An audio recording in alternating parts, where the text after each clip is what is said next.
Θα σου δώσω 5 μυστικά εάν κάνεις διδακτορικό στην εκπαίδευση και το πρώτο είναι το πιο σημαντικό. Πρώτον, το διδακτορικό σου πρέπει να έχει αφήγημα. Αρχή, μέση και τέλος. Πίζεις ένα ερευνητικό κενό και δείχνεις πώς το καλύπτεις. Κίνητρο και καινοτομία είναι οι δύο βασικοί πυλώνες.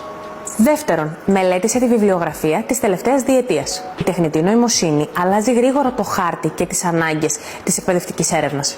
Τρίτον, ερωτηματολόγια ή συνεντεύξεις. Οι συνεντεύξεις δίνουν μεγαλύτερο βάθος, αλλά τα ερωτηματολόγια προσφέρουν μεγαλύτερο δείγμα, μετρήσιμα αποτελέσματα, ευπαρουσίωση στους πίνακες και γραφήματα. Τέταρτον, μελέτησε προηγούμενα διδακτορικά του τμήματός σου και του επιβλέποντάς σου. Έτσι θα γνωρίζεις το μέσο όρο και θα προσπαθήσεις να τον ξεπεράσεις.